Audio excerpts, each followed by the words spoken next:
Bienvenida, gracias por venir Hola, muy buenas, gracias por invitarme. a Mundo Cero de Entrevistas. ¿Por qué te fuiste a Egipto hace muchos años ya? 15 años, ¿no? Me fui por la crisis económica, no. No, no, no. ¿Coincidió con alguna o No, no? no, qué va. Yo siempre coincidió un poco, pero en una de ellas. Ajá. Pero no, sobre todo siempre había querido ser corresponsal, yo siempre he querido ser periodista, pero además siempre había querido ser corresponsal. Y con el mundo árabe, por alguna razón, tenía una conexión especial, que no viene ni por familia, ni por contexto, ni por nada, pero me interesaba y me pareció una buena oportunidad para pues, el hecho de que dejaba de trabajar en el medio de comunicación en el que estaba trabajando Ajá. y poder empezar a explorar eso, que era el ser corresponsal, el conocer un país, una lengua, una cultura distinta. O sea, ¿fuiste ya con un trabajo concreto allí? O No sea, fui con un trabajo o concreto, yo ibas ya era a... periodista, Ajá. pero fui con la idea de el trabajo Vale. que quería desarrollar. Ajá. Y después de 15 años, ¿cómo es que sigues viviendo allí? Pues es una pregunta que yo me hago algunas veces. Yo creo que porque en la región siguen pasando muchas cosas y yo tengo curiosidad por lo que ocurre, pero además también tengo una idea que es así que creo que no ha cambiado en estos 15 años y que ya estaba cuando decidí marcharme allí, que es la de contar lo que pasa en el mundo e intentar que algunas de esas cosas que suceden cambien a mejor. Ajá. Entonces yo creo que el periodismo debe tener esa vocación de comunicar, de educar, de contar, pero también de cambiar las cosas Ajá. y para bien, a ser posible. Entonces creo que de alguna manera lo que ha estado pasando en los últimos años en Egipto ha sido tan intenso y ha sido tan importante que ha sido muy difícil mirar para otro lado. Cuando casi estaba a punto de marcharme, en la frontera egipcia tenemos dos conflictos enormes que son el de Sudán y el de Gaza, Ajá. que vuelven a tenerme atrapada allí de alguna manera. No. Como si fuera un niño, para que entendamos y entretener. ¿Cómo explicarías el conflicto de Israel-Gaza a un niño para que lo entienda y pueda actuar en un futuro cuando sea mayor sobre eso? Pues a un niño o a una niña, creo que, y este ejercicio lo he hecho a veces con mi sobrina, que tiene 7 años, decirle, tú tienes un juguete que es tuyo y alguien viene y te lo quita. O tú vives en tu casa y alguien viene, primero ocupa la cocina, luego ocupa el salón, luego entra en tu habitación y luego te invita a marcharte, por la fuerza en este caso.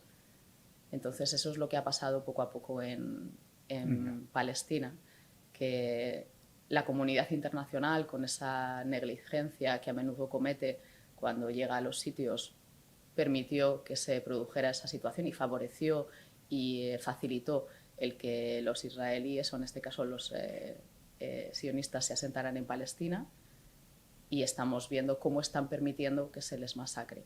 Entonces eso sería, yo creo, que el resumen más claro. Estás en tu casa, invitas a alguien o alguien invita a tu casa a alguien, esa persona entra en tu casa y decide que está Se tan la cómodo queda. que no se quiere marchar.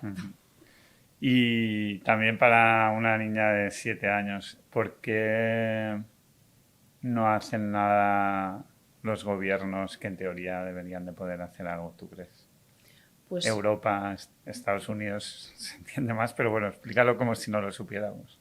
yo creo que es fácil entenderlo porque al final es una de las causas o de los motivos que vemos en la mayor parte de los conflictos que no acaban.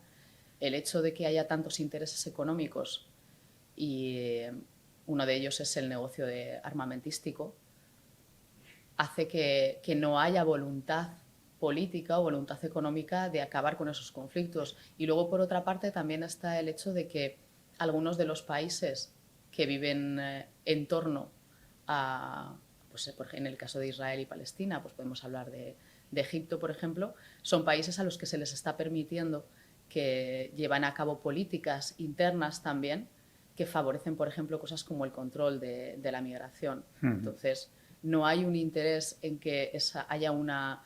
Sí, en que haya estabilidad, pero no en solucionar ciertos conflictos que de alguna manera están permitiendo ganar mucho dinero. ¿Cómo? pues a través de, pues del control que se ejerce en las fronteras, por ejemplo, entregando dinero hemos visto hace poco una investigación muy interesante que se ha publicado en varios medios en todo el mundo, en las que se habla de cómo los fondos europeos que se están entregando están sirviendo para controlar, o sea, para comprar material y vehículos y pagar operaciones que permiten el control de las fronteras. Pues bueno, ese es otro ejemplo de por qué en muchos países, no solamente en los que hay una guerra, se está permitiendo que sucedan ese tipo de cosas, porque es business as usual. No, eso te iba a preguntar más tarde, pero ya te has anticipado. O sea, te iba a preguntar si es verdad que el gobierno europeo da millones y millones de euros a países africanos para controlar los viajes de refugiados o migrantes hacia Europa. Es correcto, ¿no?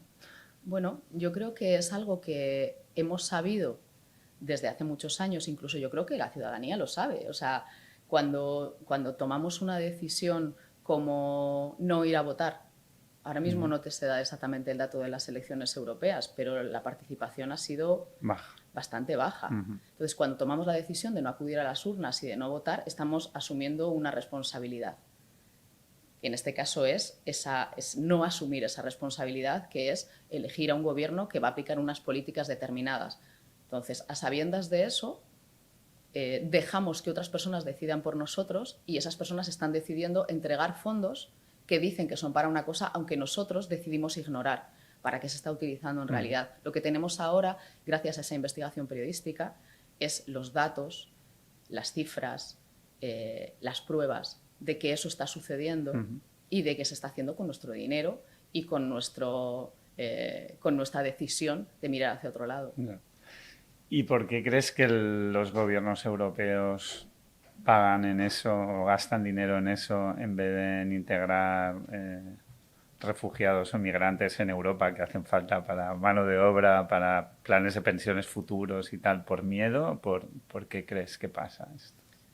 Yo creo que es una pregunta que nos tenemos que hacer nosotros, pero es una pregunta que les deberíamos de hacer a ellos.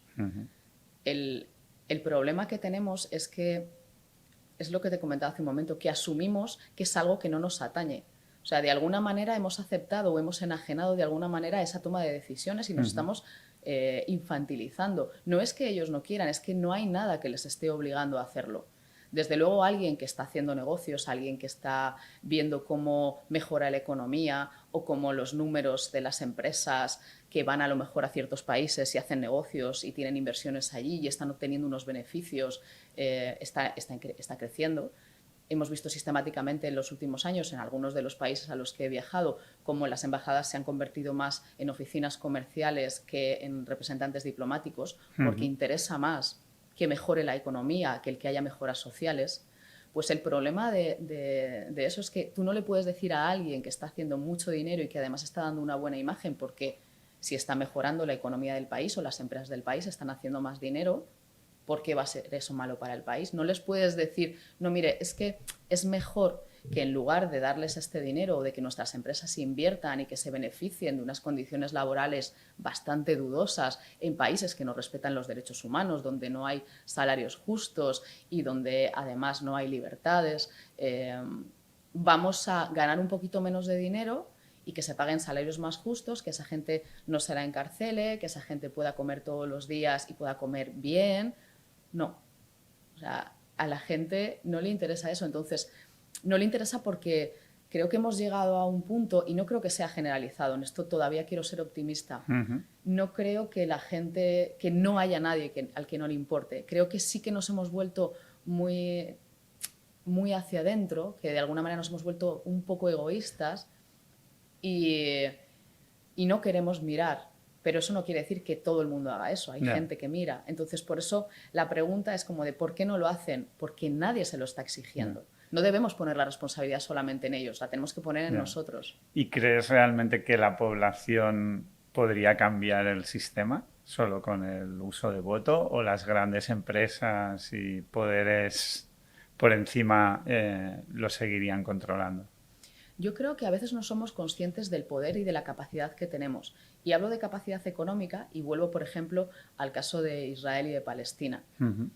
hay algo muy fácil que como consumidores, como ciudadanos podemos hacer, que es boicotear productos de empresas y boicotear a empresas que están colaborando y son públicas, tanto con la ocupación de territorios en Palestina como con empresas israelíes que están financiando. También podemos hacer eso con nuestros gobiernos. No es que nosotros tengamos la fuerza, no es que la gente tenga la fuerza en abstracto. Por supuesto que la tenemos porque somos más. Pero aparte tenemos otra fuerza que es nuestra capacidad económica y nuestra capacidad de decisión. Y si hay algo que les duele a los gobiernos, si hay algo que les duele a las empresas y que las empresas estarían dispuestas a hacer si nosotros fuéramos más responsables y ejerciéramos ese poder, es decir, uy, no, que es que si yo estoy invirtiendo en este país, si yo estoy teniendo mi empresa aquí, si estoy apoyando ciertos proyectos en lugar de ciertos otros, voy a sufrir repercusiones donde más me duele, que es en el bolsillo. Entonces yo creo que las empresas serían mucho más responsables, y lo vemos también con el caso del cambio climático, cómo las empresas están siendo más responsables desde ese punto de vista. Si la ciudadanía dice, no, no, yo es que voy a comprar esta empresa que no está contaminando o productos de esta empresa en lugar de esta otra, y eso es público, tenemos que forzar eso. El famoso greenwashing, ¿no? Que Claro. de alguna manera hay empresas que es greenwashing, ¿vale? Lo están haciendo para quedar bien, pero en realidad está el pueblo forzando a que lo hagan, ¿no? Porque si no, no lo harían. Entonces ya están haciendo acciones que no estarían metiéndose a favorecer o a no favorecer el cambio climático en según qué actividades que hacen, solo por la presión que se está ejerciendo sobre ellos, ¿no? Sería Sí. lo mismo, pero Sí, sería a nivel... es exactamente lo mismo, porque en el fondo tampoco podemos mirar a eso de una forma aislada. Me hablas de greenwashing, podemos hablar de cambio climático, podemos hablar de contaminación, podemos hablar de muchas cosas, y todo eso estaría conectado con lo que acabamos de mencionar. Está conectado con inmigración, está conectado con conflictos, está conectado con economía, está conectado con negocio de armas. Lo estamos viendo, los negocios, o sea, los conflictos no son conflictos aislados. Yeah. Las empresas que tienen responsabilidad en lo que está ocurriendo en todos esos países la tienen no solamente porque estén favoreciendo un negocio de armas o porque estén trabajando o colaborando o teniendo relaciones comerciales con países que están cometiendo abusos de derechos humanos o que están alentando conflictos. Esas mismas empresas son las que están contaminando. Nos podemos ir a América Latina, podemos ver Brasil, podemos ver Bolivia, podemos ver cualquier país en el que se esté produciendo un cultivo o monocultivos masivos para alimentar sobre todo ganado en muchos países, donde podemos hablar de granjas de cerdos o de pastoreo masivo, y cómo se está prendiendo fuego o desplazando a población nativa y se está alentando conflicto, o cómo las petroleras llegan, o cómo las que llegan con el tema de extracción de minerales. Podemos ir a África, podemos ir a Congo. Nuestra responsabilidad es demandar que esos productos que consumimos no vengan a lo mejor de un país en el que se está contaminando, pero es que en ese país, además de contaminar, se están haciendo muchísimas otras cosas que no son solamente contaminar. Entonces, claro que se puede forzar ese Pero me cuentas todo esto y es como algo infinito, ¿no? O sea, a mí me vas dando toda la información de todo lo que está pasando, puede pasar en diferentes países y claro, yo me preocupo un poco, pero pienso, a alguien que le pilles por la calle, le sueltas todo esto y es como que, o sea, ¿por dónde empiezas? O sea, si tú fueras aquí imagínate, presidenta de Estados Unidos, que es uno de los, o el país con más poder, no sé si ya todavía lo tienen o no. Yo gobierne el mundo. ¿Cómo empezarías a actuar? Porque claro, hay tantas cosas que... Pues mira, no creo que sea tan difícil. Creo que es verdad que es abrumador, y a mí a veces me pasa. Yo estoy en el Cairo y esto que dices, pero mi mirada es muy amplia porque creo que las cosas no son unívocas. Tú no puedes mirar solamente a un problema desde un punto de vista, porque entonces no encontrarías soluciones, pero tampoco puedes mirar a él desde todas e intentar abordarlo desde todas, porque te superaría. Y esto sí que es verdad que nos pasa. A mí también me abruma a veces. Pero creo que hay pequeñas decisiones en nuestro día a día que pueden contribuir. Obviamente no van a acabar con los problemas de golpe ni van a solucionarlos de una vez, pero sí que hay decisiones responsables. Por ejemplo, Cuando tú... Tres tips para una española o español de a pie. Pues la primera ya le he dicho y además es súper fácil. Si quieres contribuir a que no siga habiendo ocupación en Palestina, si quieres contribuir a que acabe el conflicto, bueno, pues puedes contribuir desde el momento en el que vas al supermercado y sabes qué productos son de empresas israelíes o están en territorios ocupados. Y eso es muy fácil porque todos tenemos una cosa que se llama móvil y que utilizamos 23 horas al día, y en esos móviles instalamos muchísimas aplicaciones y hay aplicaciones que ya te dicen hasta por el código de barras qué productos son esos. Bueno, pues esa es una. ¿Y hay alguna, perdona, hay alguna empresa o asociación o aplicación que conozcas? Digo, para ponerlo fácil a la gente, porque la gente va a decir, bueno, ¿y ahora cómo hago esto?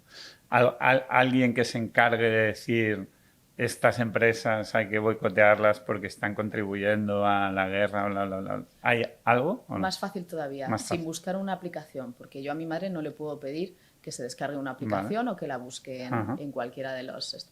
Pero sí que sabe abrir a lo mejor un buscador en su móvil, Ujú. que puede ser cualquiera, preferiblemente que no sea Google, para evitar que se guarden nuestros datos, se sepa lo que buscamos, etcétera. Pues puedes utilizar cualquier otro buscador y escribir empresas israelíes Palestina, o puedes escribir BDS, que es el movimiento de boicot. Y ahí saldrán un montón de listas de empresas, algunas de ellas también estadounidenses, puede ser McDonald's, puede ser Burger King, tenéis abogados, ¿no? Puede ser cualquiera de estas, que en Estamos algunas diciendo que hay hay unas páginas, webs donde... unas webs donde hay No listados de estamos diciendo empresas, que... listados de empresas en los que se explica cuáles de esas empresas están colaborando o están favoreciendo. Eso es una acción muy fácil Vale. que podemos hacer. Segundo tip. Votar. Votar. Ese es Nah, fácil. pero eso es muy Pero es abstracto, difícil. es Sí, muy sí. abstracto, pero al final... ¿Cómo haces entender a alguien? Porque claro, entiendo que hay gente que no vota por desgana y hay gente que no vota ya porque... Bueno, segundo, porque ya no creen en ningún partido político, porque todos le parecen mal. Y yo creo que una tercera es porque crees que tu voto no va a tener tanta utilidad. Ya. ¿Qué dirías a las tres patas? Simplemente vota porque sí que tiene un poder. Yo, por ejemplo, en mi caso yo siempre he dicho, como mujer que me considero, creo que nos costó tanto conseguir el derecho al voto que creo que tengo una obligación moral de votar. Creo que cuando te dan la oportunidad de opinar sobre algo o de tomar parte en algo, no se puede eludir la responsabilidad. Entonces, creo que simplemente lo que tenemos que hacer es intentar ver cómo la política nos afecta. Y eso no lo ves simplemente mirando Europa. ¿Por qué los agricultores se fueron a protestar a Bruselas, además de protestar en el Ministerio de Agricultura en Madrid, además de protestar aquí en Cataluña, en las calles? ¿Por qué? Porque saben que los problemas que les atañen aquí también importan en Europa y porque hay problemas que son comunes. Creo que es otra vez intentar salir de esa mirada introspectiva o de ese egoísmo de alguna manera e intentar ver que nuestros problemas no son problemas solamente personales, que si miramos un poquito más hacia adelante, que no son más que un par de metros o 3 metros o más allá, nos vamos a dar cuenta de que los problemas son más comunes de lo que parecen. Pero aquí, en Egipto, en Brasil o en Bruselas, la gente que quiere pues tener una vida real, o sea, normal, una vida pues, que a lo mejor no, habrá quien la querrá más lujosa y quien la quiera más normal, pero tú quieres comer todos los días, tener donde vivir y tener un trabajo que te lo permita. Pues al final, si te planteas eso, yo creo que te das cuenta de que las políticas que se implementan y que afectan a todas esas cosas son las mismas que les preocupan a toda la gente, y eso quizá te haga sentirte un poco más parte de algo, de un proyecto, y sentir que tú tienes capacidad de influir también en ese proyecto con tu voto. No sé, me parece que no es solamente problema de la ciudadanía, tampoco quiero poner el problema solamente en nosotros. Creo que lo que has dicho, esa desafección que hay con respecto a la política, es real y tiene una base, que es que es cierto que de alguna manera los políticos se han alejado en muchos casos de las inquietudes o de las necesidades de los ciudadanos que vivimos en los países, en los pueblos, en las ciudades. Se nos ha olvidado y parece que la política es eso que pasa allí lejos. Y no, es algo que pasa más aquí al lado. O sea, esto de decidir sobre un producto, hay que decidir sobre lo cercano. Esto de consumir un tomate, es muy fácil ir al supermercado y decidir, no por boicotear productos que vengan de fuera, pero es más fácil decir, bueno, ¿qué es mejor? ¿Que yo me coma un tomate que se ha producido aquí en la huerta que está a 50 kilómetros o incluso mejor a 20 kilómetros? ¿Va a ser más sano? ¿Va a ser tener más calidad porque se ha cogido con otro grado de madurez y me lo han puesto en el plato con... ¿Qué es más fácil? O sea, hay cosas muy pequeñas que se pueden hacer. Pero luego dentro del voto también está el tema de la información, ¿no? O sea, Esta la he visto venir, ¿eh? Sí, ¿no? Como, volviendo a lo simple, ¿no? Has dicho, vale, pues para el tema empresas, miras en la web y qué empresas podrías no comprarles producto que están contribuyendo a lo que está pasando en Israel-Gaza, ¿no? A nivel de voto, alguien normal de la calle, ¿cómo puede entender si la información que le está dando un partido u otro es correcta, es falsa? ¿En qué medios de comunicación tú crees que la gente se debería de informar para que sea lo más neutral posible, si es que existe una neutralidad como para luego poder valorar tú hacia dónde quieres ir, ¿no? Yo creo que también aquí la responsabilidad es doble. Por una parte, es cierto que hay tanta cantidad de información que es muy difícil distinguir qué información es buena y qué información es mala. Por otra, ha habido mucha irresponsabilidad por parte de algunos medios de comunicación que a lo mejor no han sabido llegar a la gente de la manera adecuada, no tratando a lo mejor temas que les puedan interesar tanto.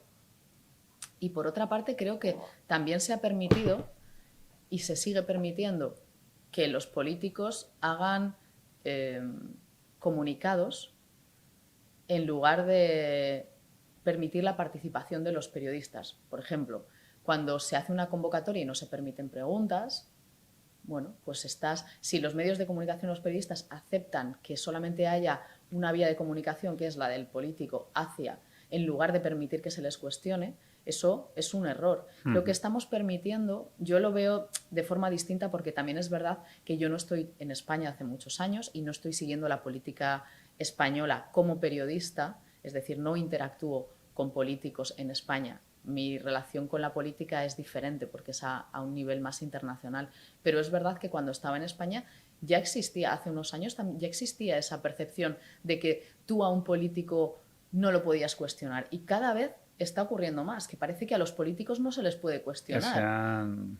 Sí, es como de, no, mira, reyes, ya. Sí, es como de, no, es que, como decían antes en los colegios o en las iglesias, que te decían esto de, creo, Señor, aumenta mi fe. Es como de, no, parece que lo que diga el político hay que creérselo. Va a misa, ¿no? Y no es así. Y el problema es que llega un momento en el que es muy difícil lo que tú dices, distinguir el grano de la paja, saber qué es lo bueno y qué es lo malo. Y ahí tiene que haber un trabajo que yo creo que empieza con la educación. Antes me has preguntado cómo se lo explicarías a un niño de 7 años y creo que nuestro problema principal es de educación. Si se está empobreciendo la calidad educativa sistemáticamente, y eso es algo que lo percibo porque tengo primos pequeños, porque tengo sobrinos, porque te das cuenta de que cuando hablas con ellos, cuando echas un vistazo a lo que estudian o a lo que aprenden, o cuando hablas con profesores, tanto en la universidad como en los colegios, que te dicen cómo tienen que bajar el nivel con respecto a lo que a los alumnos conocen, cuando te cargas la educación, igual que cuando te cargas la sanidad, lo que estás haciendo es crear una sociedad más aborregada y una sociedad menos crítica. Entonces yo creo que antes de hablar de información o de cómo se puede seguir un medio o qué medios se pueden seguir para ver cómo se informa, lo que tienes que hacer es crear una sociedad más crítica a través de la educación para que sean capaces de distinguir cuando se la estén pegando. Porque si tú eres capaz de saber, si yo te digo, este vaso es transparente o este vaso es azul, y tú lo miras y dices, no, es naranja. Y yo digo, no, es azul. O sea, tú sabes que es naranja porque alguien te ha enseñado que esto es naranja. Pero si nadie te enseña que esto es naranja, tú no puedes saber si lo que yo te estoy diciendo es cierto o no. Entonces, eso es lo que tiene que ocurrir. No tiene que haber medios mejores, por supuesto que tiene que haber medios mejores, pero que haya medios mejores empieza con que nosotros seamos capaces de exigir que haya medios mejores. Y yo, ciertamente, hay veces que me llevo las manos a la cabeza, como periodista, con el tipo de información que se consume. Con que alguien te diga, no, yo no soy periodista, yo soy creador de contenidos, que es muy respetable. Es como de, bueno, pero ¿cuál es la calidad? ¿Qué principios éticos vas a aplicar a esa información? ¿Cómo has conseguido esa información?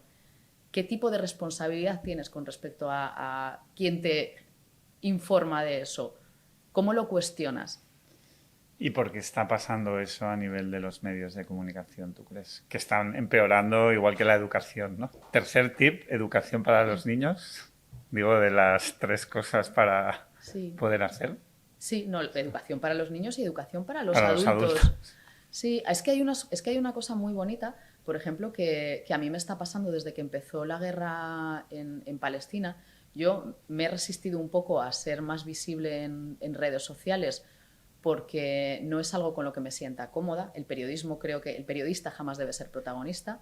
Creo que el periodismo se debe hacer desde otro nivel y debemos ser casi invisibles a la hora de contar las cosas, pero es verdad que a la fuerza ahorcan y cuando te encuentras en un medio, y es verdad que hay muchas cosas buenas en las redes sociales que debemos aprovechar para comunicar a ciertas personas o a ciertos grupos de población, pues tiene su valor. Entonces, desde que empezó la guerra de Israel y Palestina, o la última guerra en este genocidio que se está cometiendo en Gaza, una cosa bonita que me ha pasado en redes sociales es que gente de edades más elevadas, a partir de a lo mejor 55, 60 años, o incluso mayores, que no han tenido a lo mejor la oportunidad de estar tan centrados en ese tipo de información internacional, pues por su actividad laboral o porque no han tenido tiempo, se están acercando, me contactan, me preguntan, me piden recomendaciones de libros, me piden recomendaciones de lecturas, incluso de periodistas y de gente, como me preguntabas tú antes, a la que puedan seguir o a la que puedan respetar. Y eso, para mí, tiene 2 lecturas y una, de alguna manera, también me hace sentir que estoy haciendo algo bien en mi trabajo, que es que si alguien respeta mi opinión sobre algo, es que el tipo de periodismo que estoy haciendo, la forma en la que estoy comunicando, no solamente yo sé que es buena, que es honesta, sino que además la gente lo está percibiendo de esa manera. Entonces, cuando tú haces una buena información, cuando tú comunicas bien, la audiencia es capaz de percibirlo. Entonces, no solamente hay que educar a los niños, hay adultos que son capaces de llegar a esa información o a eso que tú les estás contando y aprender y plantearse cosas. Hace un mes y medio hacía un curso en el que hablaba de qué hablamos cuando hablamos de genocidio en Gaza. Había muchísimas mujeres que se registraron, muchas de ellas estudiantes de doctorado o estudiantes de derecho, también periodistas, pero también había varias personas que no tenían nada que ver ni con el periodismo ni con la política internacional, eran simplemente ciudadanos y ciudadanas que lo que querían era saber más y entender mejor. Y eso me parece que es algo de lo que nos olvidamos. No tenemos que educarnos solamente cuando somos niños, tenemos una responsabilidad a lo largo de nuestras vidas. ¿Promocionarías a 5Ws? Siempre. Que entiendo que colaboras con ellos. Sí. Yo estoy abonado. En alguno newsletter que me ha llegado ponía como que faltaban socios que tenían riesgo. A mí me parece un medio que está comunicando de forma muy... no dependiendo del sistema. Pero a la vez cuesta mucho, ¿no? Lo que hablábamos antes de empezar, cómo consigues transmitir información, ¿no? a gente que igual le da pereza leer o ver una película o ver un documental sobre temas sociales que aparentemente pues son un drama y la gente no quiere meterse ahí.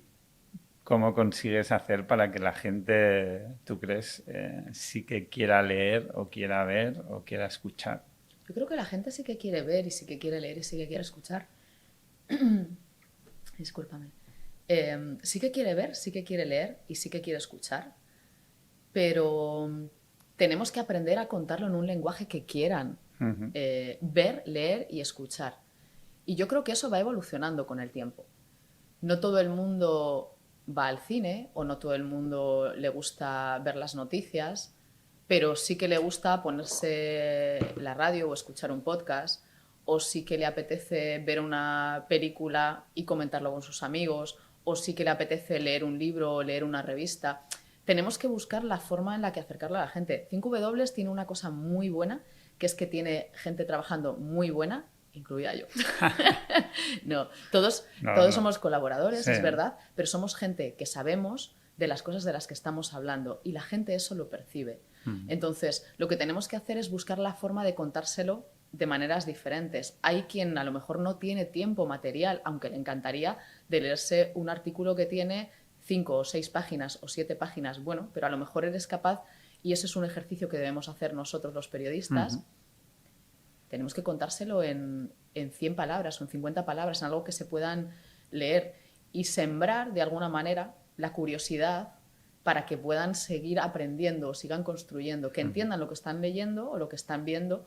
Y si no, si tenemos que ir a TikTok, que a mí me puede gustar más o menos a título personal, pero como informadora tengo que valorar las ventajas que puede tener, tengo que aprender a comunicar ahí. Leía esta mañana sobre un filósofo muy joven que está comunicando sobre distintos autores a través de TikTok. Veo a gente en Instagram que está siendo capaz de comunicar sobre temas que yo sé y que sé que están comunicando bien, de una forma de la que a lo mejor otros periodistas no saben contar. Están utilizando una herramienta que no se sabe utilizar todavía bien en los medios de comunicación convencionales, y ahí pongo el acento en los grandes medios que hay en España. Creo que hay pocos que sepan hacerlo bien, de verdad, que sepan conectar con esa audiencia bien, porque no les están hablando en su lenguaje. Yeah. Si yo hablo con alguien que habla en árabe y no hablo árabe, y esa persona me habla en árabe y yo hablo en español, no nos vamos a entender nunca. Pero si conseguimos hablar en el mismo idioma, entonces yo creo que ese es el problema con grandes medios de comunicación, que les está costando un poco, y hablo también incluso de 5W, que es un medio de comunicación muy joven que ha hecho las cosas muy bien y está haciendo las cosas muy bien en muchos aspectos, pero todavía también hay un salto generacional ahí. ¿Qué pasa? Que lo que tampoco puedes hacer, como se está haciendo en algunos medios de comunicación, es poner todo en cómo cuentas y no en qué estás contando. No. Entonces, de alguna manera, aunque todos hemos sido más jóvenes y hemos sido más inexpertos en algunas cosas y hemos ido aprendiendo, llegábamos con otro ímpetu. Creo que hay que buscar una sana combinación de ambas cosas, y sí que creo que hay una gran soberbia en los medios de comunicación en ocasiones con respecto a, y no solamente los medios de comunicación, la sociedad en general, hacia lo más joven. Lo más joven no tiene que ser eso, que es esa masa que no se interesa, que no se preocupa. Creo que hay muchísimos jóvenes en España, y muchísimas jóvenes que están demostrando, y lo hemos visto en las protestas en las universidades, que no solamente son ciudadanos políticos, sino que además tienen convicciones y además quieren que se les escuche.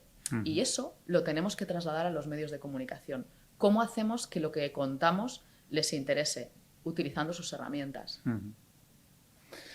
El otro día, cambiando, hablaba con Andrés Conde de Save the Children, que has colaborado también con ellos, a nivel del tema político, ¿no?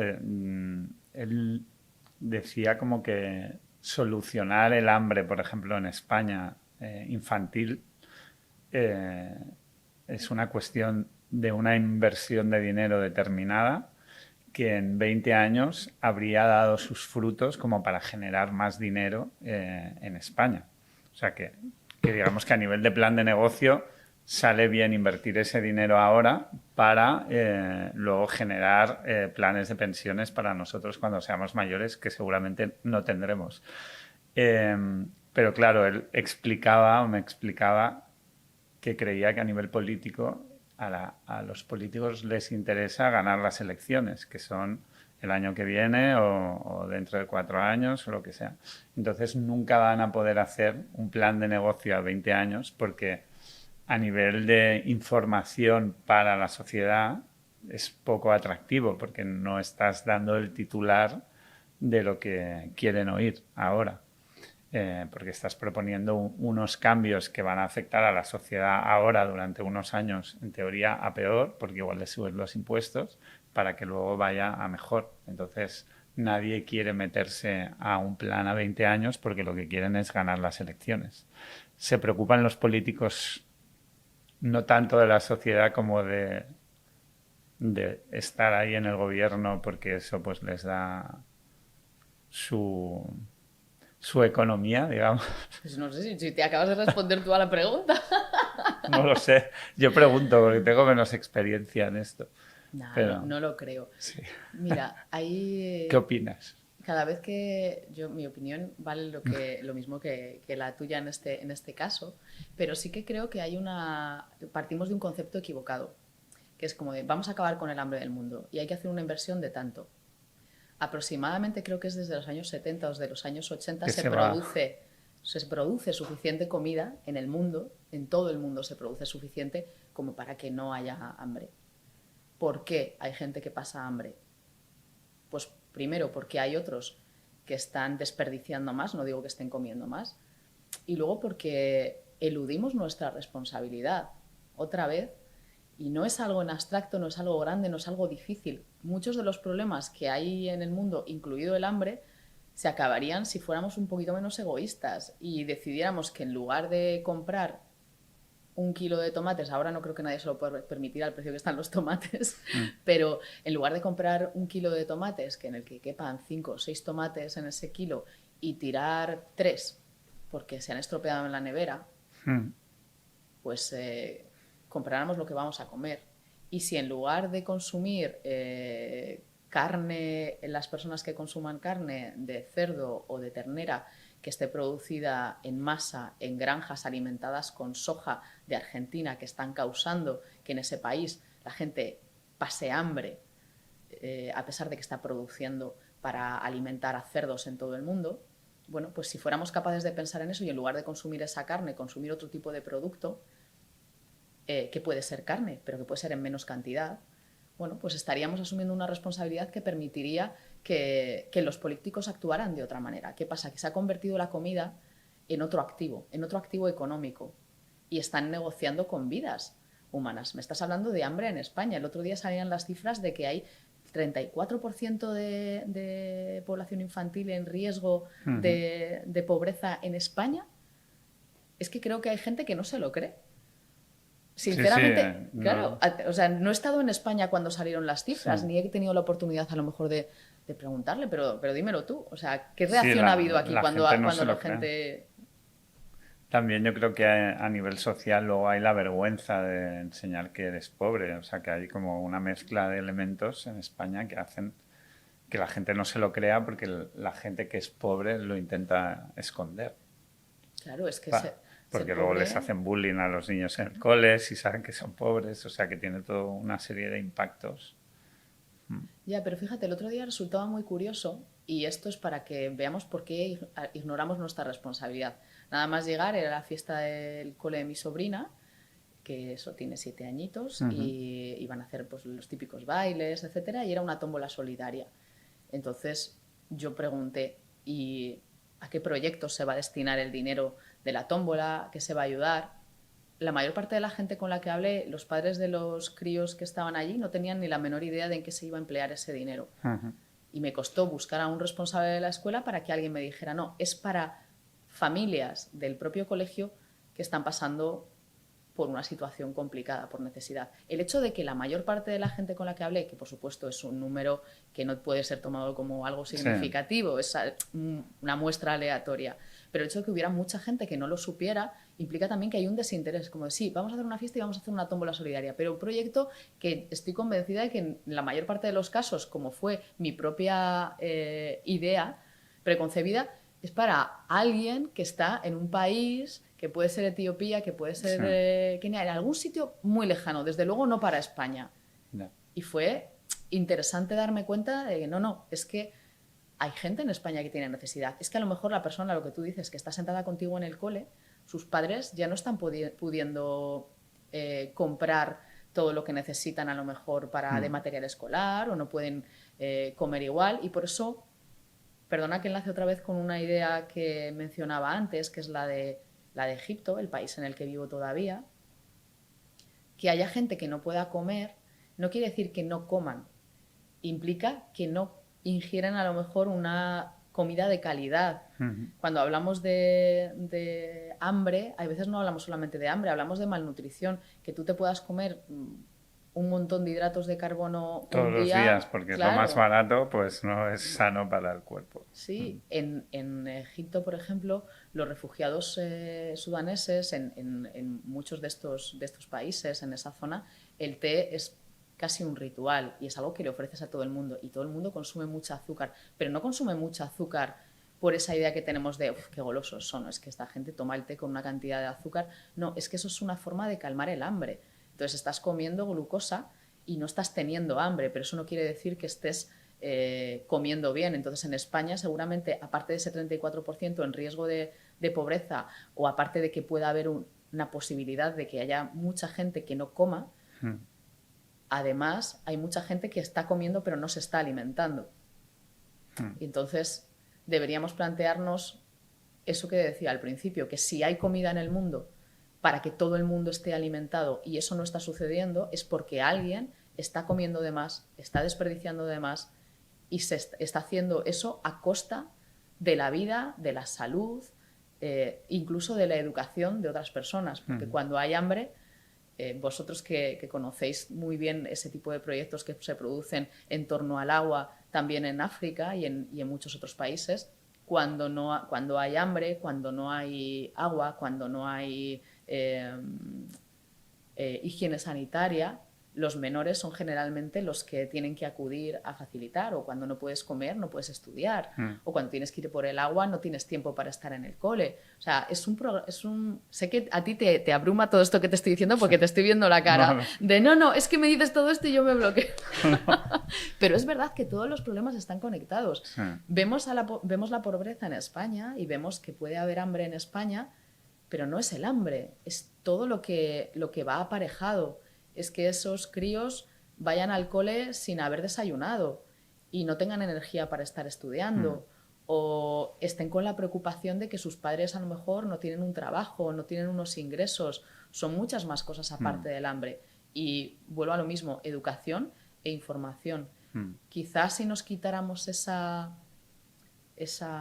no sabría decirlo, esa sensación que tú describías antes de vergüenza de lo pobre, pues seríamos capaces de conectar mejor con el que está a nuestro lado y quizá nos daríamos cuenta de que esos problemas nos atañen a nosotros también, porque hay mucha gente que es muy buena manteniendo las apariencias y otros se plantearían que en un momento dado mañana puedo ser yo. Claro. Es que es así. ¿Con Save the Children habéis colaborado ahora o hace poco con un libro o qué habéis hecho? No, ¿O no? con Save the Children, bueno, es decir, yo hay algunas organizaciones que yo respeto mucho. Sí. Save the Children es una de ellas, UNRWA es otra, ACNUR es otra. Pero en el caso de Save the Children, por ejemplo, acabamos de publicar un libro que es Balas contra la Infancia, Eso. que es un libro sobre menores atravesados en conflictos. Thank you very much. Sí. Es que lo presentamos ayer justo en la Feria del Libro en Madrid y he dicho, bueno, pues os traía un ejemplar. Pues con Save the Children hacen un trabajo maravilloso en muchos países y en la Franja de Gaza hacen un trabajo increíble. Entonces, yo que he escrito en este capítulo, que es un trabajo de varios periodistas, Lula Gómez, Ibai Arvideaza, Patricia Simón, Fernando García Arévalo y yo, escribimos desde distintos sitios, de distintos conflictos, de distintas épocas, y cada uno tenemos un acercamiento diferente. Y en muchos casos se habla de menores en distintas situaciones y yo hablo de los menores en Gaza. Y en Gaza descubrí que el trabajo que habían hecho con algo que a mí me interesa mucho, que es la salud mental de los menores, pues era muy valioso y muy útil para que la gente entienda qué es lo que ocurre cuando hay un conflicto o cuando no lo hay a la vista, que es que no siempre que hay conflicto hay guerra o están cayendo las bombas, y Gaza es un ejemplo de eso. ¿Y está explicado desde el punto de vista del niño o cómo son las historias que habéis desarrollado? Pues cada historia es distinta, hemos querido tener libertad, por eso yo lo coordino. pero no quería dar unas pautas, quería que cada uno de las periodistas que interviniera lo hiciera de forma libre para que fuera más ameno también, porque son historias duras. Entonces no es que nos pongamos en el punto de vista de los niños en primera Sí, persona, pero sí los niños son los protagonistas porque son sus vale. historias y es cómo viven ellos los conflictos. Nosotros como adultos tenemos otras herramientas para, pues para pasar el duelo, para enfrentarnos a situaciones difíciles, pero los menores, la mayor parte de las ocasiones, los niños y niñas no tienen herramientas para enfrentarse a ello. Yo recuerdo que, bueno, una de las cosas que me gusta del periodismo es que siempre aprendo. Aprendo de la gente y aprendo sobre ciertas cosas. Y en este caso recuerdo que una de las cosas que me llamó la atención es que yo no sabía que los menores, los niños hasta a partir de cierta edad no son capaces de autorregular sus emociones, se regulan a través de los adultos con los que están. Si tú estás en una situación en la que constantemente vives en conflicto, ¿cómo te regulas si las personas que hay a tu alrededor tampoco te pueden ofrecer esa seguridad de ninguna manera? No se pueden regular porque no dejas de estar en un sitio en el que suceden esas cosas. Entonces me pareció que Save the Children había hecho un trabajo impagable, igual que UNRWA en Gaza con los menores, UNRWA en el caso con educación, con las escuelas, con el trabajo que hacen permanentemente con los menores, y Save the Children tenían mucho apoyo psicológico y tienen muchos informes en los que hablan de los niños en primera persona Ya. y las niñas, y eso también es muy bonito. ¿Qué es lo peor que has vivido en estos 15 años o algo que lo que te ha causado más mal rollo interno en tus 15 años por Oriente Medio? Porque entiendo que estás en Egipto, estuviste al empezar en Egipto, pero has estado en otros países a lo largo de estos 15 años. Viví en Turquía también unos años en medio y luego sí, he viajado por toda la región. Ay. Yo en general me quedo más con cosas buenas que con cosas malas. Pero alguna mala te habrá pasado. Luego te pregunto por la abuela. No, me han pasado cosas malas. Creo que lo que peor llevo, y eso no tiene que ver tanto con lo que ocurre en los sitios, eh, sino con el encabronamiento que me entra cada vez que no soy capaz, y eso me lo tomo como algo casi, o sea, no casi, me lo tomo como algo personal, como un fracaso personal cuando no soy capaz de poner la historia ahí. Es decir, cuando está pasando, no cuando está pasando lo que está pasando, cuando se está cometiendo un genocidio en Sudán, cuando se está cometiendo un genocidio en Gaza, y ves cómo el foco de atención se va desplazando, como los medios de comunicación están ahí un ratito porque está vendiendo, porque porque hay mucho interés, pero luego, bueno, como que nos interesa más tener mucho bla bla bla de esto, pero bueno, eso una historieta por aquí, no, es que ya no interesa tanto. Cuando no soy capaz de conseguir que la historia esté ahí, que el foco esté en las personas, que se mire, eso creo que es una de las cosas que peor llevo. Y luego cuando a veces siento la frustración de que en todos estos años hay veces que tengo la sensación de que no consigo cambiar las cosas. Porque creo que, lo decía al principio, mi periodismo siempre ha sido intencional. O sea, yo no creo en el periodismo neutro. Creo que hay que hacer periodismo honesto,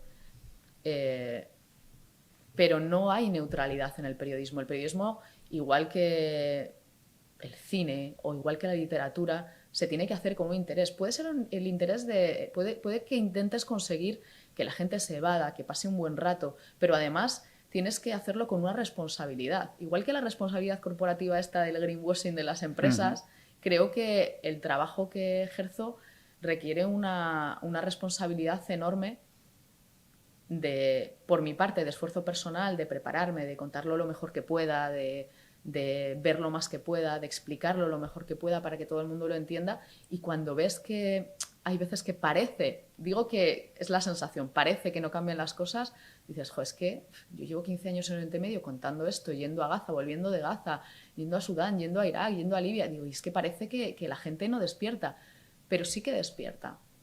O sea, No tanto como te gustaría, pero claro, notas cambios pequeños, aunque sean. sí, claro, pero no es que haya cambios estructurales Y por eso yo sí que tengo fe en que se pueden cambiar las cosas, en que la gente a niveles muy básicos podemos cambiar cosas pequeñitas, porque la gente tiene interés. El hecho de que, hablábamos hace un momento, de que haya niños que te pregunten qué está pasando en Gaza o personas mayores que a lo mejor no han tenido esa exposición a la Mm, política internacional, que quieran saber, eso ya es un cambio. O sea, que la gente quiera saber es un mm, cambio. Que luego una vez que quiera saber, investigue más, es otro cambio. Que una vez que lo haga, diga, oh, pues mira, yo voy a decidir que es que ya al McDonald's no voy a ir. O al Burger King tampoco voy a ir. O en lugar de comprar X producto de no sé dónde, pues voy a comprarlo de aquí de la huerta local o voy a intentar comprar productores locales. Eso es un cambio. Entonces yo creo que en ese sentido es muy frustrante cuando crees que no, o al menos respondiendo a tu pregunta, es muy frustrante cuando crees que no estás cambiando nada, pero hay que respirar y decir, vale, no lo puedes cambiar todo, pero que la gente se interese es cambiar algo. mm. ¿No Y te parece a ti? O sea, ¿no tienes tú esa sensación? sí, a mí Es decir, me... porque estamos hablando del periodismo, pero esto que estás haciendo tú también, lo estarás haciendo por algo. Claro, para impulsar un cambio en la sociedad, intentando en lo que yo conozco, ¿no? Porque yo no soy periodista, yo soy economista, me dedico al cine y sobre lo que sé, pues intento aplicarlo, pero sí con la intención de provocar un cambio en la sociedad a mejor. ¿Y Que cómo lo harías tú? a nivel periodístico o a... ¿No? Quiero decir, tú eres ciudadano, eres Sí, economista y además trabajas en el cine. pues como lo estoy haciendo ahora mismo.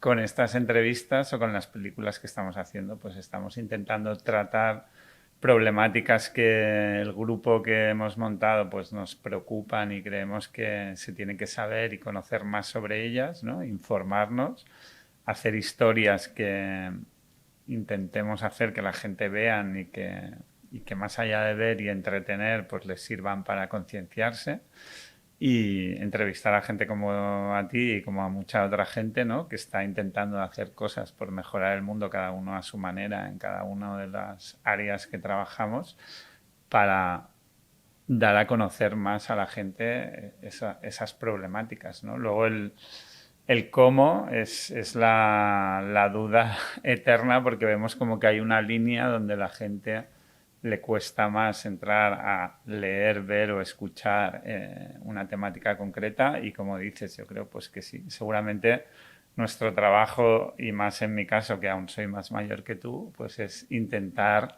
adaptarse a la gente joven que sí que creo que tiene un interés, ¿no? Por estos temas y ver cómo comunicarse con ellos, ¿no? Porque obviamente en tu cabeza la manera, o en la mía al menos, mi manera de comunicarme es la de una persona de mi edad. Y de lo que yo he aprendido a lo largo de los años, pues intento comunicarme así. Pero sí que intento ver o escuchar o estar en redes como para ver cómo la gente más joven interactúa, cómo comunica, intentarme adaptar a eso, porque creo que sí que es una herramienta para poder llegar a la gente a la que queremos llegar, ¿no? Al final es adaptarse o morir. Entonces, mientras que podamos hacer algo, pues si te puedes adaptar a cómo comunicas, vinculándote más a un perfil de edad o a un perfil de gente determinada, pues mejor. Y luego intentar que la gente poderosa también pueda cambiar un poco su punto de vista, creo que es importante, ¿no? Y entonces, pues hacer cosas que no sean solo criticar, sino de promover cambios en positivo y no decir, no, esto es una mierda, sino, bueno, hacer cosas que la gente poderosa vea que están bien, porque lo estás haciendo con acciones y no con palabras, también creo que es una herramienta útil. Fíjate, es interesante eso que dices, porque yo antes sí que es verdad que me resistía mucho a trabajar o a aliarme Uh -huh. con ciertos poderes, por decirlo de alguna manera. Es decir, cuando hablas de grandes empresas, yo siempre pensaba, digo, no, es que no puedes aliarte con ellos, no puedes jugar el juego que juegan ellos. Pero con el paso del tiempo sí que me he dado cuenta de que, como en las artes marciales, tienes que utilizar el poder de tu contrario. Entonces, si ellos tienen una capacidad, sobre todo económica, que nosotros, a lo mejor, de la que nosotros carecemos, tenemos que utilizar esas capacidades que ellos y ellas tienen porque también necesitan de nosotros y utilizarlo en nuestro beneficio. Es decir, intentar que ese acercamiento, como tú dices, sea más positivo, que a lo mejor sea el principio de un proceso que les lleve a tener o a sentir que tienen esa responsabilidad, pero de verdad. No solamente porque nosotros estamos de alguna manera mostrando lo que están haciendo a través de ese control que deben ejercer los medios de comunicación o incluso el cine, de contar sus miserias o contar lo que están haciendo mal, pero sino también forzarles a que en lugar de hacer esas cosas que están haciendo mal tengan que hacer otras que estén bien, pues para tener mejor imagen, para que la gente le apetezca consumir sus productos, para que la gente... Entonces, yo antes ha sido un proceso el hecho de decir, bueno, no solamente podemos criticar o no solamente podemos buscar qué es lo que están haciendo mal, sino además de utilizar eso, o sea, además utilizar eso para que hagan ciertas cosas bien o para que... Y yo creo que las empresas en ese sentido sí que en los últimos años, no sé si con buena voluntad o con una voluntad dudosa en todos los casos... Bueno, igual dependerá... empieza dudoso, pero igual alguno, es Claro. como todo en la vida, ¿no?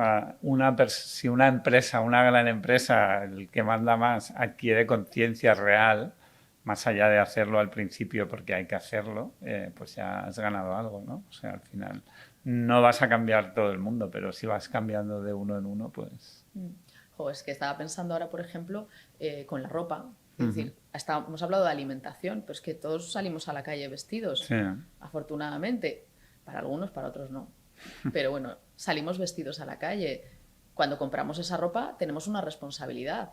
Yo creo que muchas empresas que habían estado abusando de las libertades que ofrecen ciertos países con el tema de la esclavitud infantil, con el trabajo infantil, con las condiciones laborales, con los o sea, muchas empresas han tenido que dar marcha atrás o han tenido que implementar medidas para atajar eso porque estaba habiendo una mala imagen y la gente estaba tomando o estaba ejerciendo su responsabilidad no comprando sus productos. Pues yo creo que eso también es una forma de cambiar las cosas, ¿no?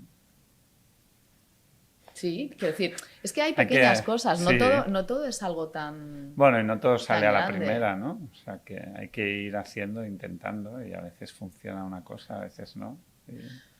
Yo creo que hay cosas que funcionan y hay cosas que no, pero creo que decías antes esto de comunicarles, contando cómo aprender a comunicar a la gente más joven, y yo creo que el agua, cuando es vapor y cuando es hielo. Y esto es muy interesante.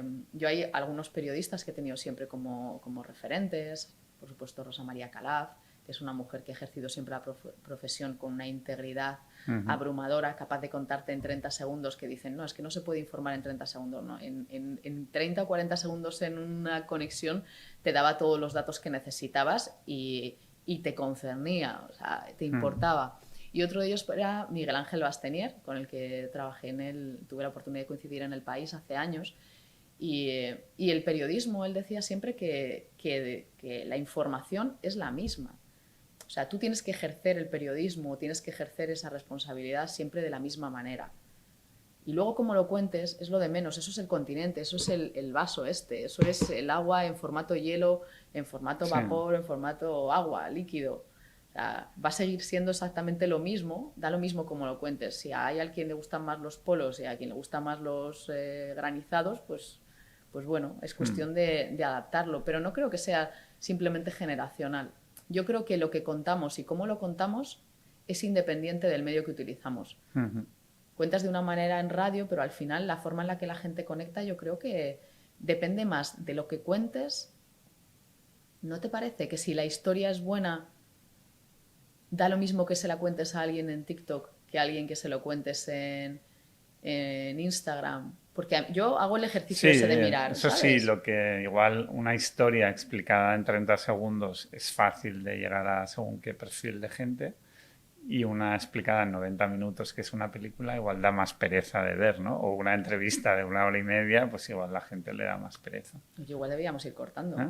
Es decir, lo mismo en 5 minutos lo teníamos que haber despachado. Mira, la que más ha visto por ahora la gente en nuestro canal es la más larga. O sea Sí. que no hay que preocuparse por el tema de la duración. No es un tema de duración.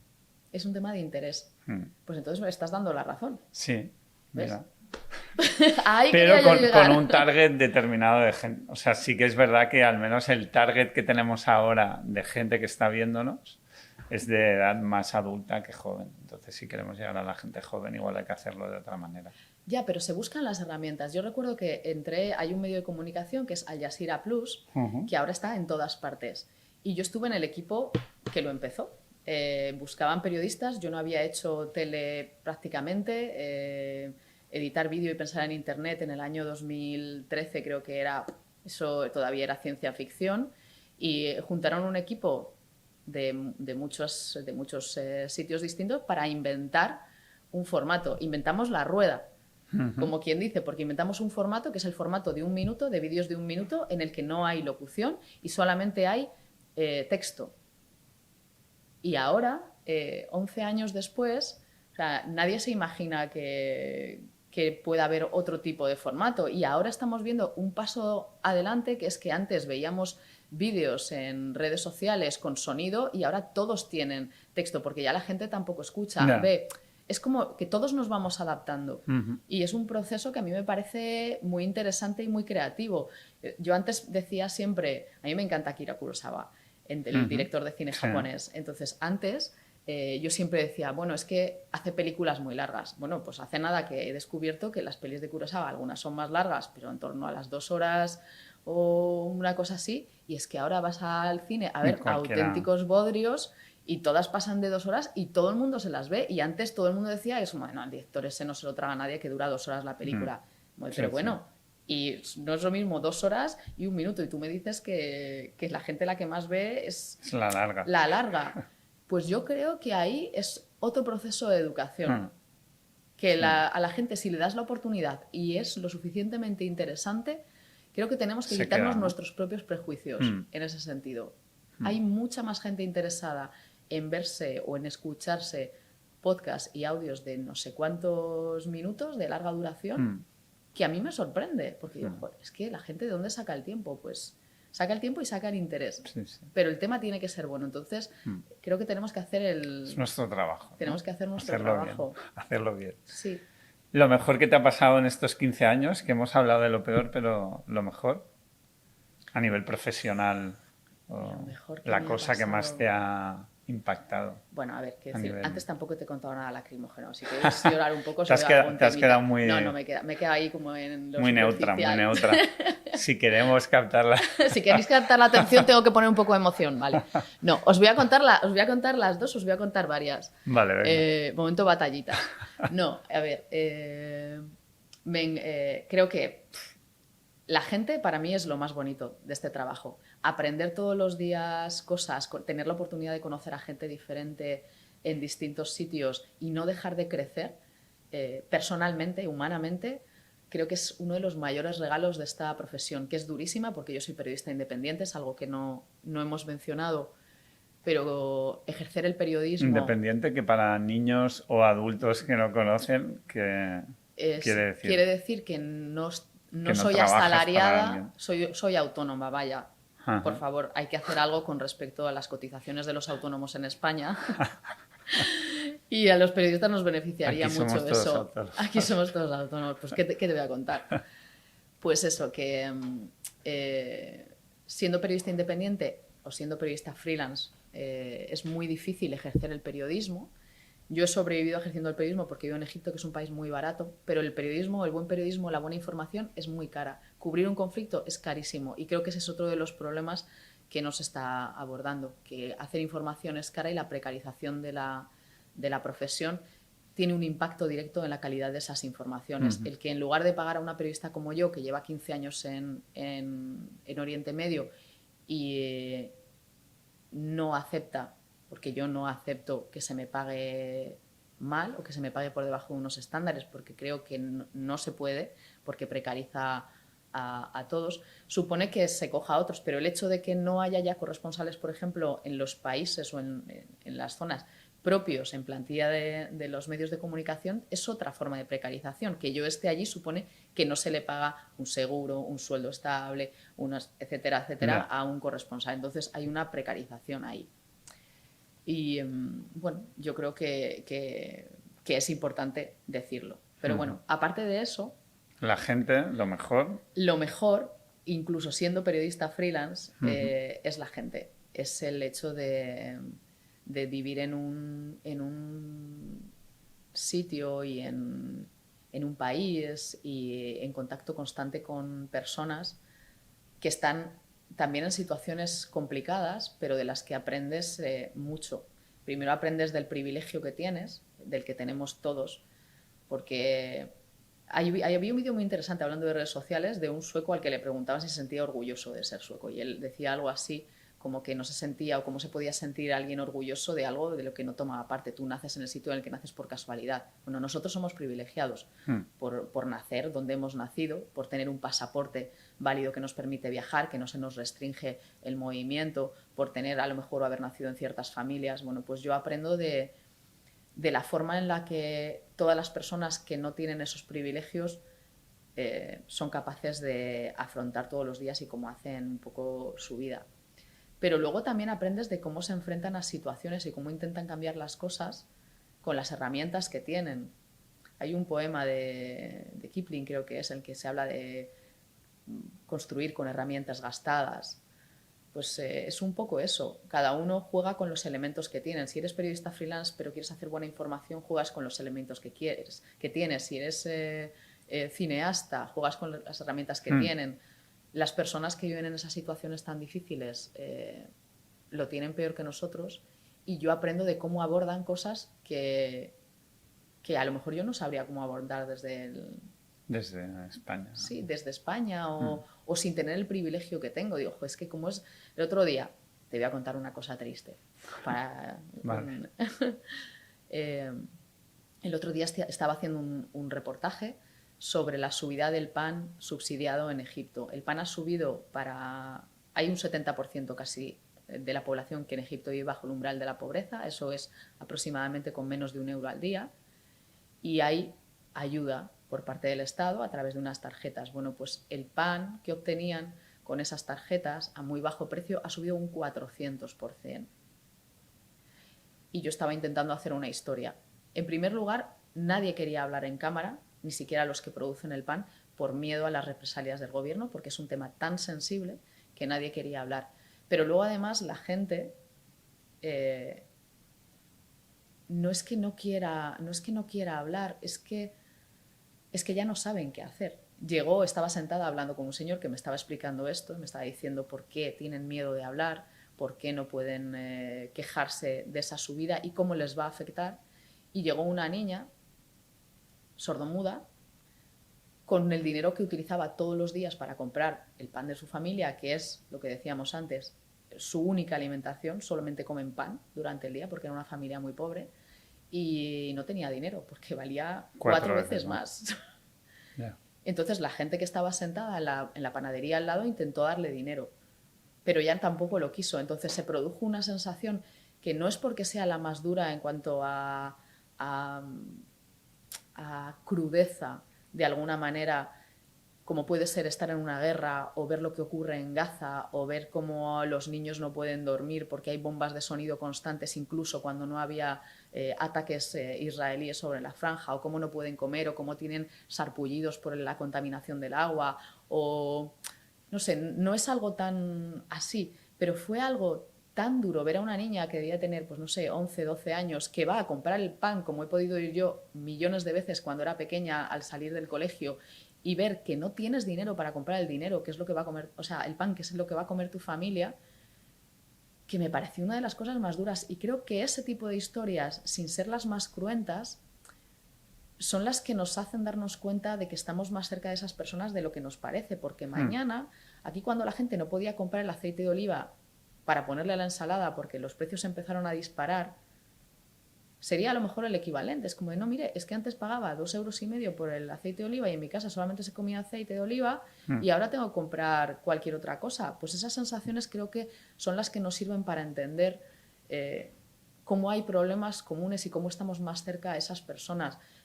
Haciendo otro reportaje con unos sudaneses, es la primera vez en mi vida, con unos refugiados sudaneses en el Cairo, que no me han ofrecido un té al llegar a casa de una familia en esta parte del mundo. Y me pareció tan duro para ellos el tener que enfrentarse a recibir una visita, que era yo, una periodista, que iba a contar lo que les estaba pasando, Y no tener... y que no me pudieran ofrecer un té. Y estaban tan avergonzados que creo que esa sensación que a mí se me quedaba en ese momento, no sabría cómo definirlo. O sea, fue entre vergüenza y... No sabría muy bien cómo definirlo, pero creo que esas dos situaciones han sido de las más duras a las que yo me he tenido que enfrentar. Y luego, la más bonita, pues eso, aparte de la experiencia con la gente, creo que es el haber vivido la revolución del 25 de enero en Egipto. Creo que como periodista fue una de las experiencias más indescriptibles que pueda haber, porque precisamente por eso que hablábamos antes de que queremos hacer periodismo para cambiar las cosas, la sensación de ver ese espíritu de esperanza, yo creo que fue como la materialización de eso que compartimos tú y yo, que es querer cambiar las cosas, pero Ver verlo. qué pasaba, ¿no? Pero verlo en la gente, ver esas ganas, esa fuerza, esa esperanza, esos sueños que creo que siguen estando ahí y que creo que también los acercan más a nosotros, porque pensamos que sí. A mí el racismo es una cosa que me pone de muy mal humor, yo me cabreo mucho. Y el que pensemos que esa gente es que no quiere democracia, esto yo lo he oído, es que esa gente es que no pueden, es que es mejor que los tengan ahí controlados. Es como, no, es que vosotros, esa gente quiere lo mismo que tú, lo mismo que yo, quiere una educación para sus hijos, vestirse y calzarse y comer todos los días.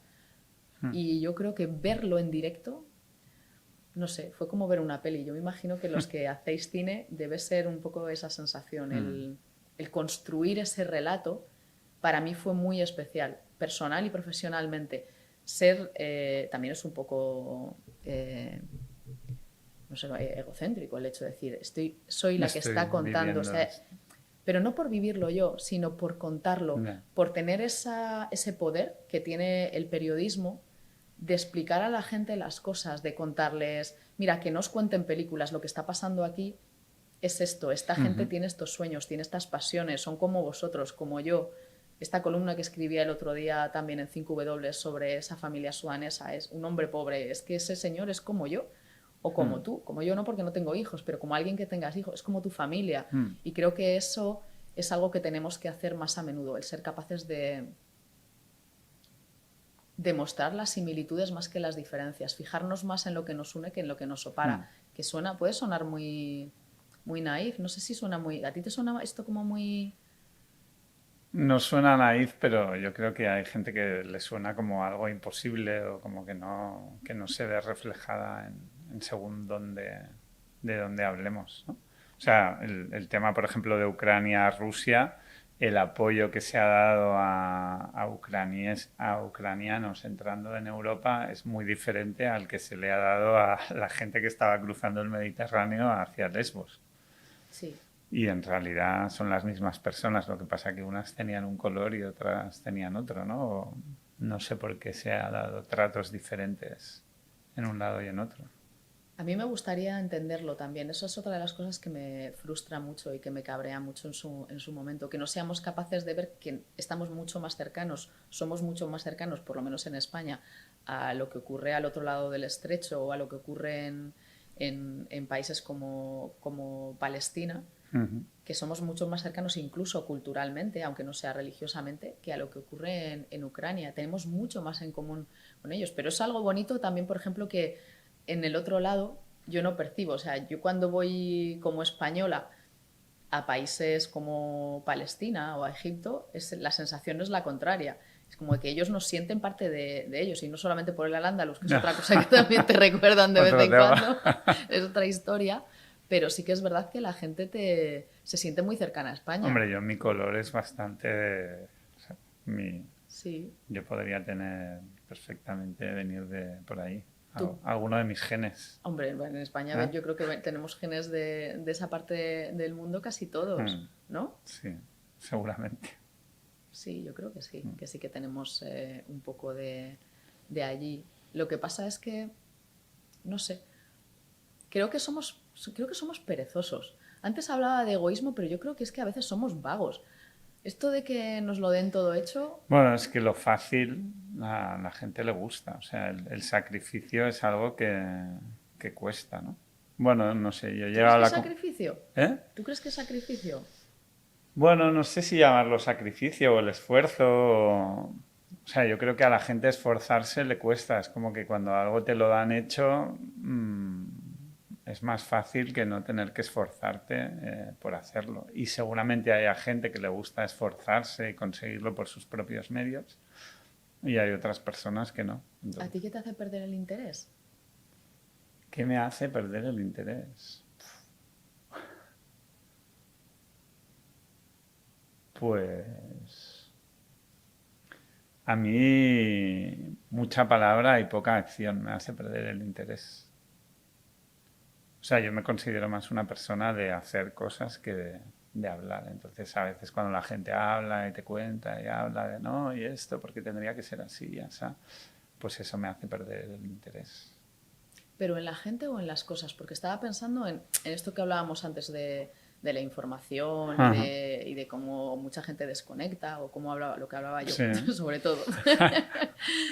Pero es verdad, ¿qué nos hace? Yo a veces me lo pregunto, es como de en qué momento. A mí hay veces que de verdad la saturación, y eso también yo creo que es respetable, la saturación, por ejemplo, con el tema de Gaza, en cuanto a joder, que es tanta cantidad de información mala que cómo la gestionas. Entonces, ¿a ti qué te hace? A mí a veces me hace parar eso. De verdad, algunas veces, incluso siendo periodista, tengo que tomar un poquito de distancia porque por salud mental necesito salir, tomar aire y respirar y luego ya volver.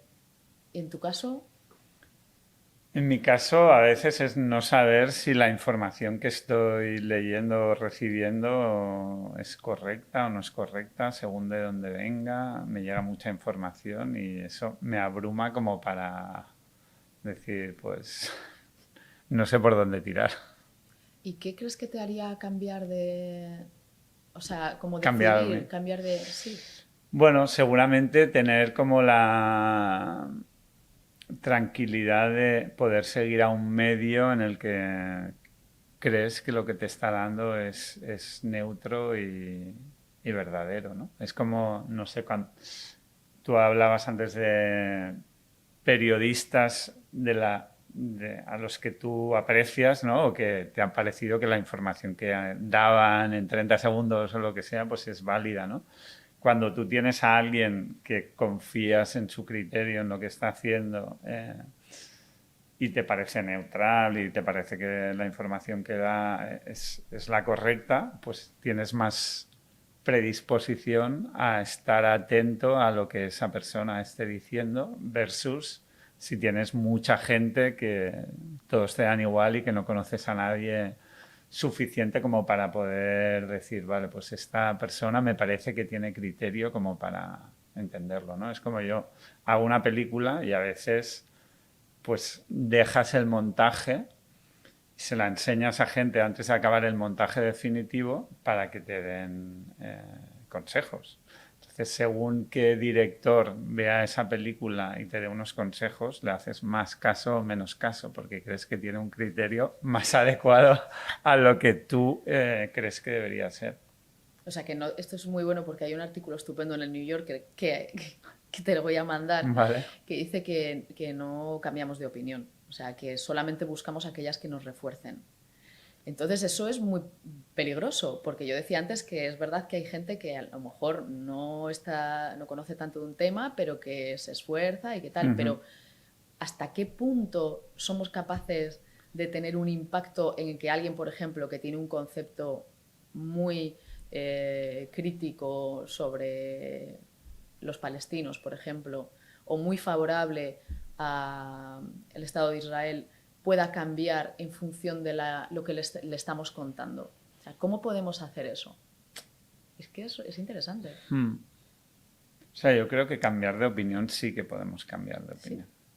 Bueno, en mi caso concreto, yo digo que sí, porque yo te contaba, hace 11 años tuve una crisis personal que me ha hecho cambiar mucho. Hace 11 años yo pensaba, yo soy así y no puedo cambiar, que es una postura ante la vida, ¿no? Yo ya hace 11 años ya tenía 40 y pensaba, bueno, si yo siempre he sido así, soy tímido, no hablo, pues no voy a cambiar. O tenía como unas barreras, unas creencias limitantes que llaman los coaches o psicólogos.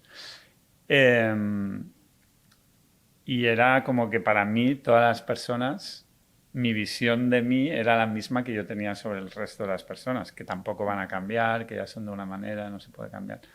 En estos 11 años, seguramente las crisis ayudan a evolucionar, yo creo. Pues me veo totalmente diferente a como me veía hace 11 años. Y ahora soy pro de todo lo contrario, que es que todos podemos cambiar y estás cambiando continuamente. Lo que pasa que hay que querer entrar en esa dinámica o en ese, no sé si llamarlo juego, al final la vida es como pasa, ¿no? Pero, pero yo creo que sí, que se puede cambiar. Yo también estoy de acuerdo, Es sí. difícil y no sé si las crisis eso ayudan a cambiar, ¿no? Pero bueno, la forma de comunicar sobre un tema, entiendo que si pruebas 10 maneras iguales y no funcionan, igual probando una diferente a la onceava entra de otra manera a gente que igual no quería escuchar o escuchaba de una manera y ahora escucha de otra. Yo también lo creo, ¿eh? Estoy totalmente de acuerdo. O sea, te hago un poco de abogado del diablo pinchándote un poco con eso. Y es verdad que existe el artículo y que me sorprendió y que sí que es verdad que en muchos casos buscamos aquello que nos refuerce lo que decías. Sí. Buscas a alguien que te va a decir del montaje más o menos por dónde lo quieres tú llevar o que va a tener una idea afín en cierto sentido. No, ¿No? pero yo no creo. Bueno, yo al menos no voy por ahí, ¿eh? No es por afín, porque si no vas a un perfil de gente, al revés, a mí me sirve más que me critiquen. O sea, pero alguien que yo crea que tiene criterio como para criticarme a mí. Entonces es como tú, seguramente no, de según qué periodistas te dará igual lo que digan de Sí. ti. Pero hay algunos que seguramente si te critican un artículo les vas a hacer caso, incluso puedes decir, bueno, pues voy a cambiar mi manera de hacerlo porque creo que lo que me han dicho me aporta algo nuevo que me hace evolucionar, ¿no? Y crecer y puedo mejorar en eso. Sí. Vamos, estoy de acuerdo contigo al 100% en ese sentido también, Mira, ¿eh? por ejemplo, yo esto no lo hago normalmente porque no me dedico a esto. Yo tampoco. Pero he pensado, bueno, es válido y útil para lo que queremos hacer. Siempre he empezado las entrevistas presentando al invitado y explicando quiénes sois, tal. Hoy no lo hemos hecho porque un amigo mío, Ricardo Moya, que tiene el programa Sentido de la Birra, pues le dije, oye, mírate un vídeo y me dices a ver cómo lo ves. Y Ricardo me Te dijo, destrozó. no, todo bien, pero el principio me dijo, te tiras 2 minutos explicando quién es y tal, y eso yo creo que podría ser algo que podrías cambiar y tal. Y me ha parecido correcto, creo que su criterio es bueno y entonces he decidido pues cambiarlo de un día para otro, de decir, pues ahora lo voy a hacer de otra manera. De todas formas, has dicho varias cosas. Esa es una, muy interesante. Pero antes también estabas mencionando un poco el cambio personal. O sea, no solamente el cambiar la forma en la que haces las cosas, sino el cambio personal. Y yo creo que eso también es muy valioso. Yo también creo que las personas pueden cambiar. Si no, hace mucho tiempo que habría dejado de hacer lo que hago, porque desde luego por el dinero no es. Porque millonaria no me he hecho todavía, pero bueno, puede pasar. Nunca se Hay sabe. que manifestar. O sea, algún día. Pero sí que es cierto que creo que podemos cambiar y que además es muy sano y que cada vez más gente está llegando a esa conclusión. Yo no sé si es el efecto pandemia. Entonces se dijo mucho entonces de no, vamos a salir todos cambiados y no sé qué. Yo no creo que sea para tanto la cosa, pero sí que creo que en algún sentido hubo muchas personas que se plantearon sus prioridades y yo creo que de ahí sí que vinieron muchos cambios o que se está intentando hacer cambios o hacer las cosas de una manera distinta. No sé si siempre para bien, pero me parece muy interesante que tú fueras capaz de abordar ese cambio. No quiero entrar mucho en lo En lo personal personal. si no quieres contarlo, pero No. ¿cómo fue de difícil para ti o de fácil el de repente llegar a esa conclusión y darle un giro o cambiar de alguna manera eso? Porque creo que es interesante, te digo porque te hago la pregunta, muchas personas a lo mejor pueden estar en ese impasse y no tener la valentía o la capacidad de decir, bueno, ya, pero es que esto sí me está pasando con 40 años, lo mismo es la crisis de la mediana edad y a ver por dónde tiro. O sea, ¿a ti cómo te...? Pues no fue una cosa automática de un día para otra. Yo creo que fue un camino y ganas de cambiar o de mejorar para que no me volviera a sentir como me estaba sintiendo en ese momento de crisis, ¿no? Pero en mi caso, cosas muy marcianas, pues me ayudó el ir a correr a las montañas, que nunca lo había hecho. Eh, que no sé si eso te lleva a meditar, a estar más contigo mismo, a tener más conciencia de ti y tal. Y luego, por ejemplo, siempre había tenido ganas de colaborar socialmente en algo, pero siempre había tenido una excusa para no hacerlo. Y porque pues el trabajo, tenía 2 hijas, no sé qué, entonces era como que nunca encontrabas un hueco para hacer una labor social. Y esa crisis en mi caso fue una separación no buscada y parte de esa separación era que yo era una persona de Bilbao muy para adentro y que me comunicaba, me costaba comunicarme, no me comunicaba y tal. Y entonces en un momento determinado se mezclaron esas tres cosas y decidí hacer ese documental que te he explicado antes, que es sobre mi crisis de los 40. Si la quieres ver, la puedes ver en YouTube gratis. Eh, y quise hacer un documental y ponerme yo delante de la cámara para quitarme algo que creía que era un problema, o sea, que era el comunicarme. O empezar a hacer cosas sociales sí o sí, pasara lo que pasara, porque era algo que creía que tenía que hacer para...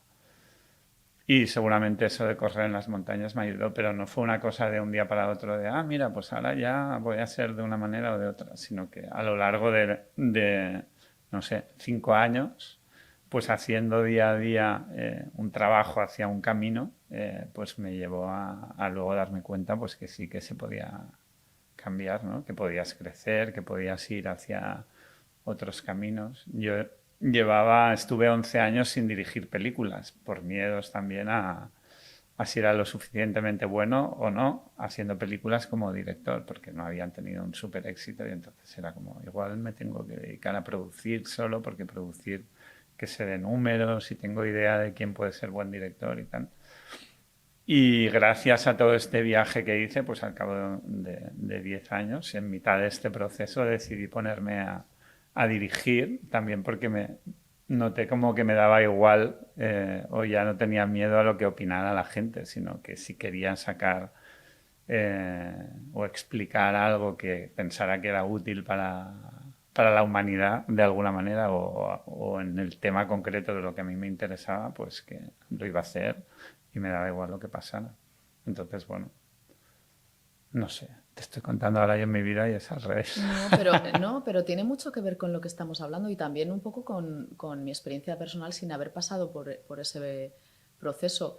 Creo que sí que es importante el hecho de que tuvieras eso ahí y de alguna manera quisieras sacarlo. Y por eso me planteo otra vez las audiencias y esto que hablamos de cuánto le importa a la gente, qué responsabilidad adquiere. Tú tenías una responsabilidad, pero ¿eso qué es? Que de repente llegaste a esa conclusión a partir de cierta edad. No, es algo que siempre has tenido ahí. Y creo que es muy importante lo que estás contando porque de alguna manera me parece inspirador para muchas personas que a lo mejor realmente tienen esas inquietudes, a lo mejor no lo van a hacer en el cine o no lo van a hacer, pero hay mucha gente creo que sí que tiene ese fondo, pero a veces no tiene la valentía o no siente el respaldo social, porque es verdad que hay mucha vergüenza social en torno a lo que opinas, lo que haces, cómo lo haces, igual en la pobreza que en las causas, por decirlo de alguna manera, en abanderar ciertas causas. Y eso sí que me parece muy valioso, el hecho de que seamos capaces de mirar hacia adentro, de hacer ese ejercicio de reflexión y decir, jo, yo tengo esto aquí, me gustaría sacarlo. A lo mejor no vas a dejar todo, dar un giro a tu vida y ponerte a dirigir películas, pero a lo mejor puedes hacer esos pequeños cambios internos también que te hagan ser un poco más tú, conectar un poco más con quién eres o con la idea que todos tenemos de nosotros mismos y que a lo mejor la vida nos ha llevado por otro lado. Porque tú estudiaste economía, no sé si quisiste ser economista toda tu vida. No. A mucha gente que le pasa eso. Ayer en la feria hubo un momento muy, muy, muy, muy, muy bonito, que había un padre con su hija acercándose al stand de la librería Balquís, que era en la que estábamos firmando los ejemplares de Balas contra la Infancia, y la chica todo el rato estaba como con su padre, pero echándole un vistazo al libro y a nosotras. Y, y miraba el libro y su padre casi que la empujaba. Ella tenía una chica, pues no sé, 25 o 26 años, como empujándola. Y al final dice, cógelo y échale un vistazo. Empieza ahí a mirarlo, tal cual. Y el padre, claro, como los padres que se sienten orgullosos de sus hijos o que quieren apoyarles, pues el padre nos empezó a contar. Esto es algo que mi padre también hace mucho. Esto de contarle a la gente pues lo que hace su hija, porque yo es algo que me ha costado también, pero entiendo que se siente orgulloso y le apetece compartirlo.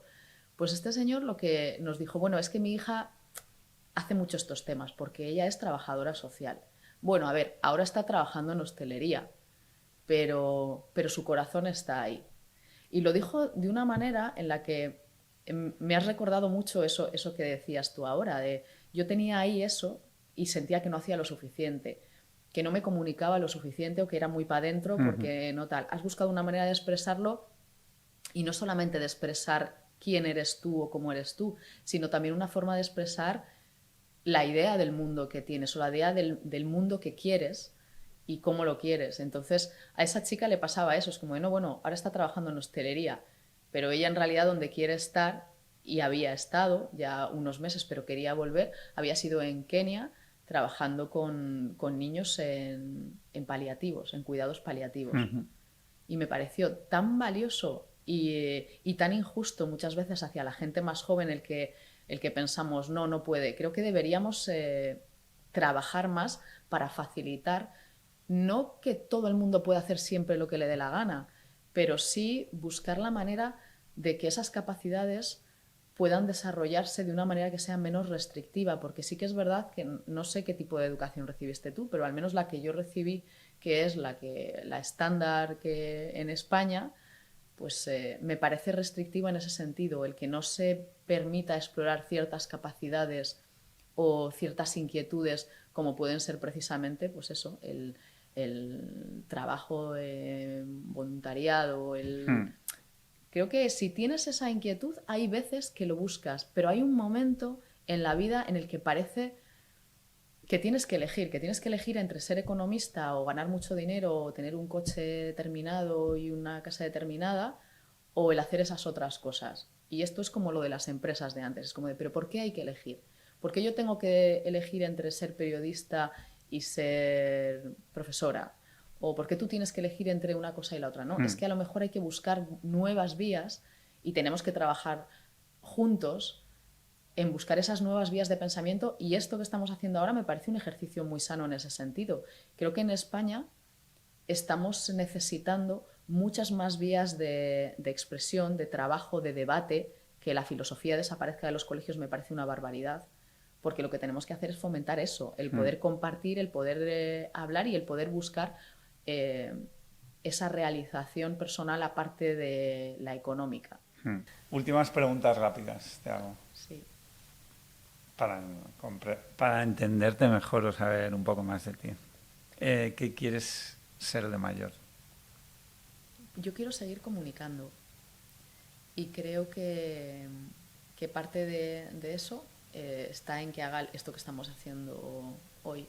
Yo sigo queriendo cambiar las cosas. No voy a trabajar en política porque no creo que sea mi perfil, pero de mayor quiero ser alguien que tenga influencia en cómo se definen y cómo se se implementan las políticas. Ujú. ¿Qué es para ti la felicidad? La felicidad es jugar con mi sobrina. ¿Qué crees que hay después de la muerte? Yo creo que somos energía. Yo también. Mira, muchas gracias por venir a charlar con nosotros y espero que sigamos en contacto desde ahora. Yo también. Muy interesante. ¿Te vas a atrever a tener otra conversación? Hombre, ¿Te claro. estás? No, pero ya la tendremos fuera de cámara Sí, y sí. nos contarás cosas de lo que está pasando. Y igual podemos colaborar en alguna ocasión, Uy, eso me encantaría. audiovisualmente. Y tú... Muchas gracias. Gracias a vosotros por dejarme rajar todo lo que he querido. Hasta la siguiente. Muchas gracias.